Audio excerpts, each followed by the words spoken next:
today's video, I wanted to talk about some of my favorite books so far. Interesting. Who would have thunk I read, right?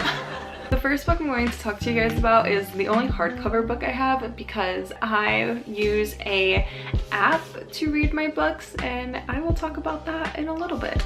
Earlier this year, I picked up Faithful by Alice Hoffman, and I swear this is like, I always think about this book. I come back to it, like my mind comes back to it. Not only is it like a gorgeous embossed cover, but it's such an amazing book. I was just wandering around a bookstore one day and this book caught my eye. And I feel like when we're walking around in a bookstore, if we don't have any books in mind that we want to get, I feel like the books call to us. Like, this book definitely called to me. So Faithful revolves around a young girl named Shelby. The book starts off with her reflecting on a night shortly after she graduated from high school, I believe, that involved her and her best friend in a car accident. So although Shelby came out unscathed physically, her best friend who was driving was in a coma. And when the book starts off, it's about a year or so later, I want to say. And even though you're introduced to her while she's a very broken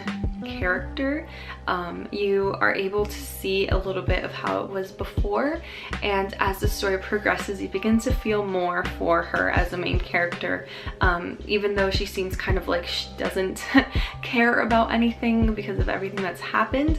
It's very clear that she does, and I just come back to this book all the time because there's just so many different elements and so much character growth within Shelby that I just really like relate to. And a little bit before reading this book, I was looking for just a regular main character with like a really raw and touching story. And I don't know why, everywhere I looked, I couldn't find anything.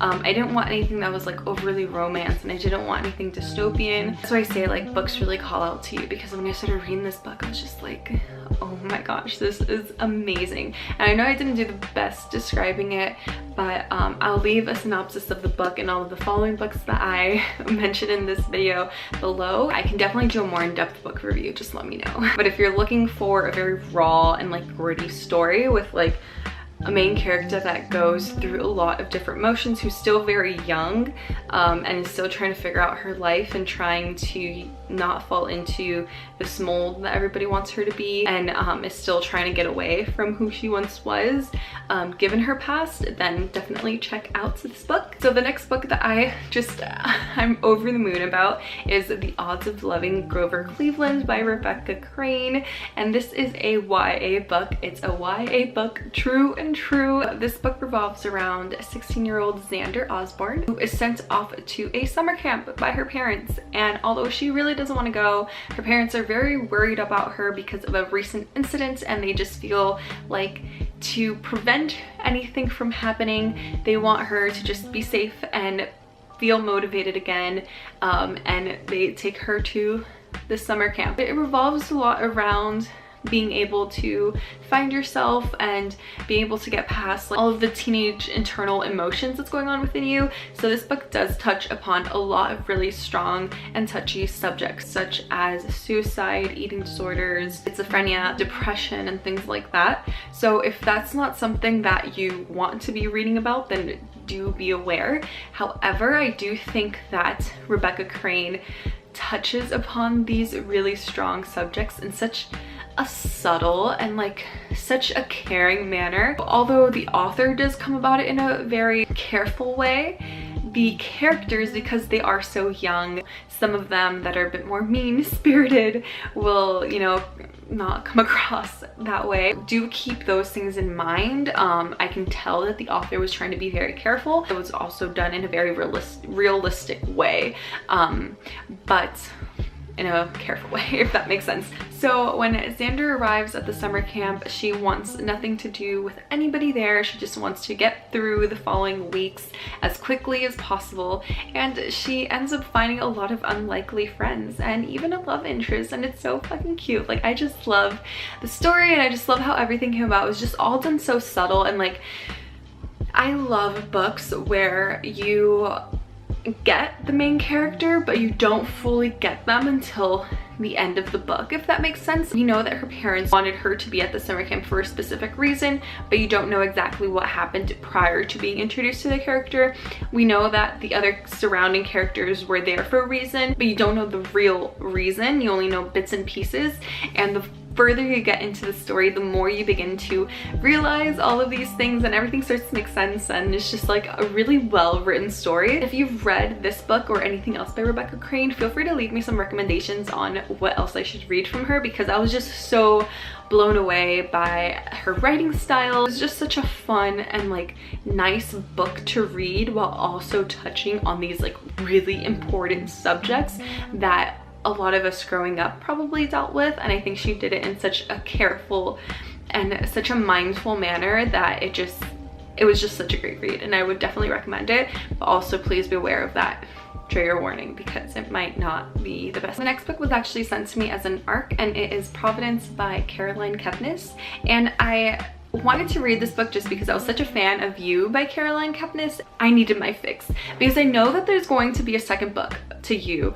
I know it's going to be a sequel just because of how they ended it, so it has to be. So I wanted something to kind of, you know, hold me off until the inevitable second book. Although this book, Providence, isn't the exact same as You, it still has some of those psychological thriller elements, but it's very different. So if you're coming in like I did, being a reader of You and expecting something similar, you're not gonna get it. So just read this book with an open mind. So this book revolves around two characters, John and Chloe, when they are both at a very young age. I want to say middle school. John is kidnapped and Chloe tries her best to try to find where John is.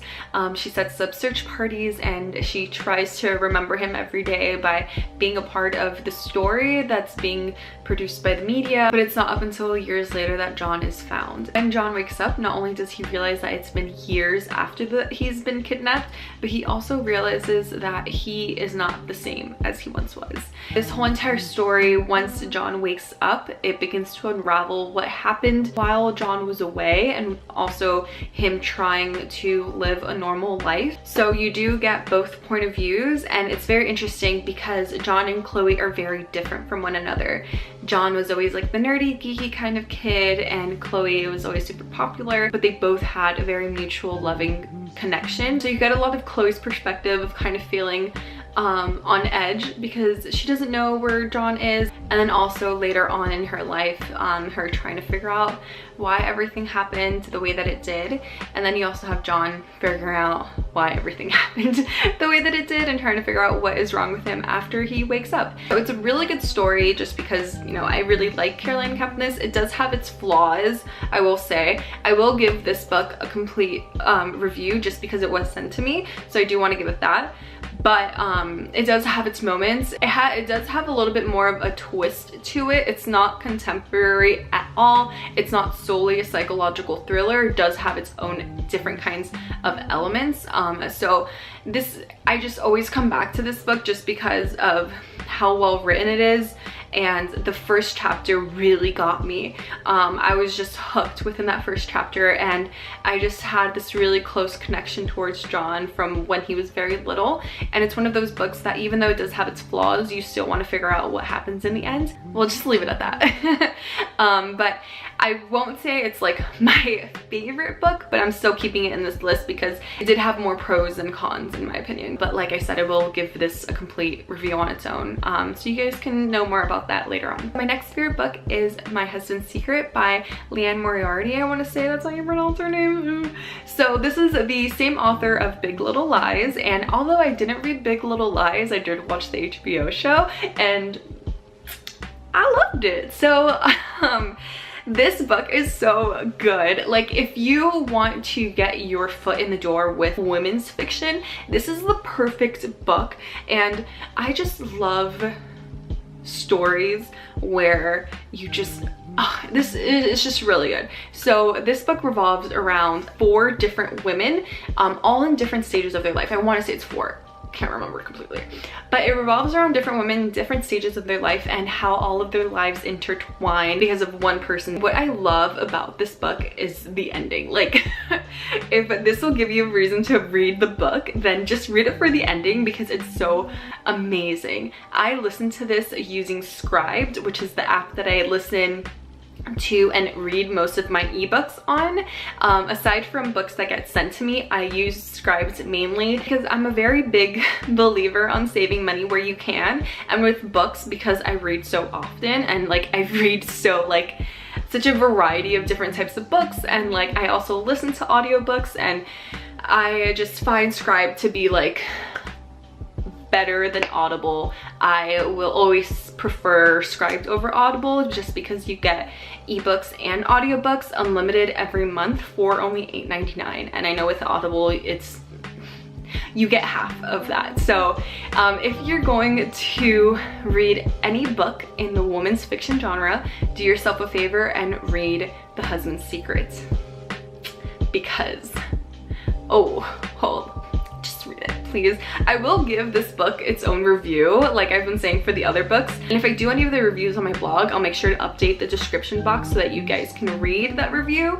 But if it's not on my blog, then I'll be making another video on it, so please stay tuned. And that's it. Those are my top favorite books so far in 2018. If you've read any of these books, please let me know down below, and if you have any recommendations of any books that you think I would like, let me know down below as well. I know this was very quick and to the point. I didn't really get too in depth with these books, but I just want to kind of pinpoint them to let you guys know what I've been reading this year, or like general idea of what I've been reading this year. I will be making more bookish videos, so you can look forward to that. If you do want to stay tuned and make sure you're staying updated with me, then make sure to subscribe. You'll find all of my social media links down below. I am on Instagram and Twitter. I also do have a blog where I do other types of lifestyle posts and also tons of book reviews. So make sure to follow me on all of those socials, and until next time.